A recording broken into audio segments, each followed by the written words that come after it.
Welcome back to another video. In this lesson, I'm going to be showing you how to play that piece of music that I showed you at the beginning. And I'm also going to be trying to give you some insight on how I went about creating that, based on a concept that I've been talking a lot about recently, which is spread voiced triads. I created that piece with spread voiced triads in mind to try and demonstrate how you can use this idea and concept to compose your own music. If you haven't seen my previous videos on spread voiced triads, I strongly recommend that you check them out so that you can thoroughly understand and follow along with some of the chord voicings that I'm going to share throughout this video. Just before we crack on with the video, I want you to know that my Essential Theory for Guitarists course is 30% off until the new year, so make sure that you go ahead and check that out.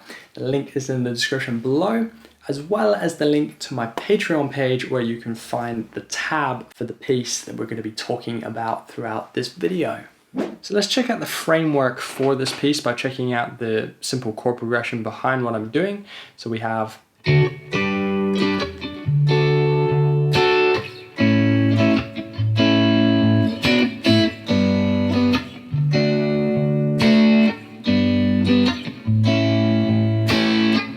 that's basically it.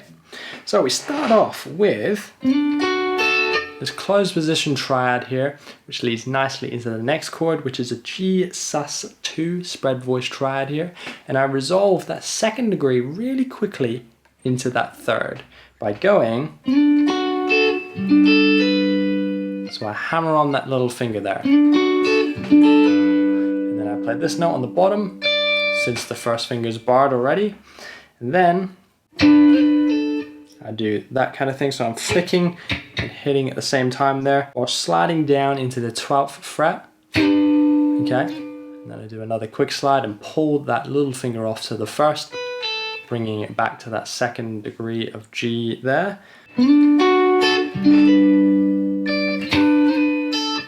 So after that, we have this spread voiced inversion here, which is a D major chord. In fact, you could think of it as a drop 2 inversion. You have this root position, and I've dropped that second highest degree back an octave to give you that there. I think that sounds particularly nice and leads nicely on to the next phrase, which sounds like this.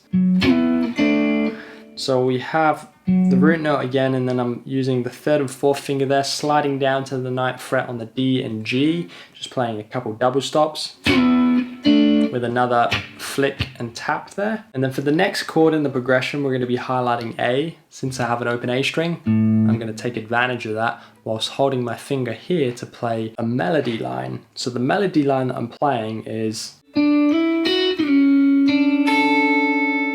Okay, so to do that, I'm backing it up with that double stop. We have a roll.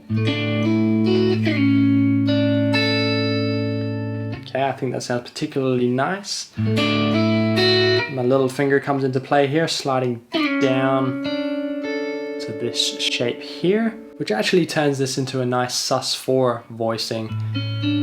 Hence the kind of magical sound there with the suspended chord. And then as a lead into the next phrase, I play the following chords. So we're leading into a G major there. But to do that, I'm playing, which is essentially a B minor 7, followed by another one of those familiar chord voicings that I particularly love. That's just an inversion of A, spread voiced or drop 2 voicing there again, before, which actually highlights a major 7, since we're playing that major 7 on the bottom string there, which is our melody note. So I pinch the 3rd finger, the 2nd finger there, and the thumb. Play the melody note before that leads nicely onto another sus2 voicing here. We have 1, 5, 2, beautiful chord. But I resolve that 2 into the 3 very quickly to give it movement, playing this bottom note, and then I play a series of 6ths on the D and B strings. So I start off with that, sliding down to the 5-5, and that comes with another flick hit, and then after that So I'm starting off where we left off, hammering on. Lots of slides here. I'm sliding down to 2-2, and then third finger slides all the way back up to 7. First finger plays 5-5 at the bottom there, which brings us back to our basic major triad there, essentially, without the third in this case. After I slide up there, I tap 12 frets above to give those tap harmonics there. And then that leads us into the second half of the piece. I start off by transitioning by going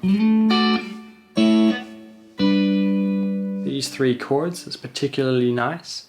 So I start with, which if you know your spread voice triad shapes, you should notice that this is just a second inversion of D.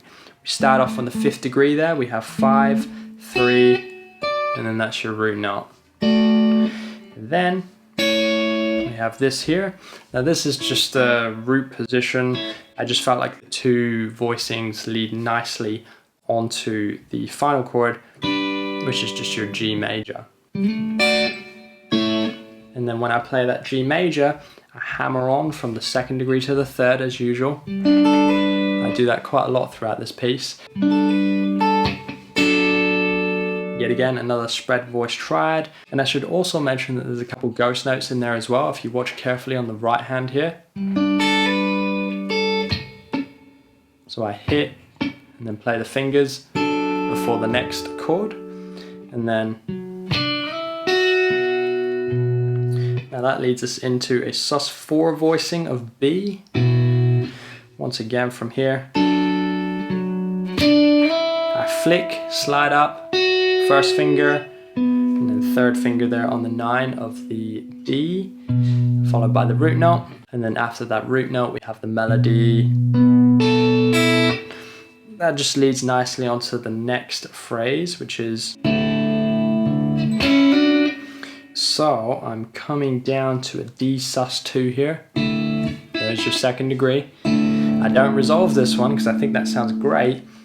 I play the root again and then I hammer on a double stop here whilst flicking. And then I have a G chord, which you could consider a spread voice triad. It's a root position. I've just replaced that note with the open string, and I'm hammering on from the 2nd degree to the 3rd degree there, as I do a lot here. And then sliding up the melody note there, 5 to 7 on the B. Once again, a sus, hammer onto the 3 there, that's a D sus2.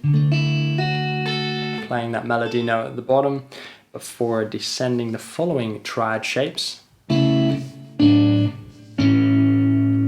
So I think that's a really nice resolution. We've gone from a root position D into a 1st inversion of A, followed by a 2nd inversion of D, and then your root position of A. So we're jumping between the D and A quite a bit there, but it's quite nice.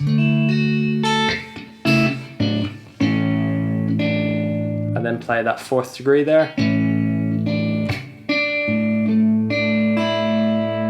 Taking advantage of that open string as I pass through this phrase.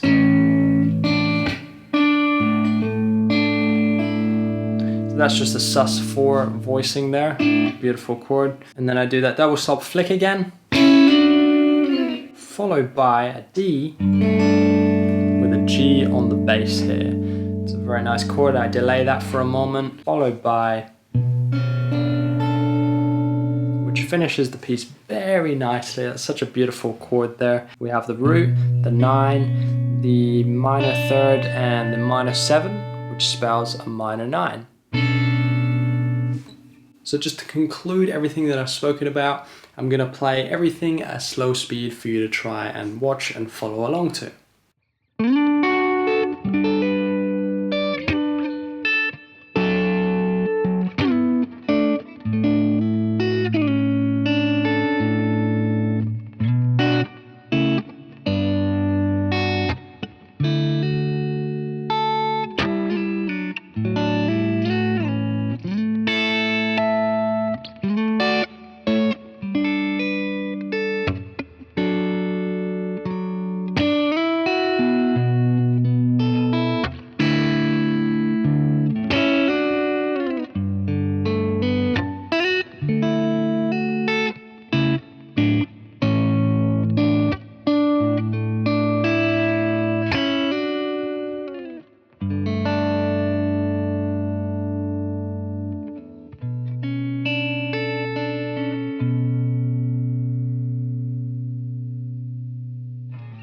hopefully you could see how I developed a simple chord progression with spread voice triads, and hopefully through what I just showed you, that inspires you to create your own music based on spread voiced triads. I hope you took something away from this video. If you have any questions or comments, then be sure to let me know in the comment section below.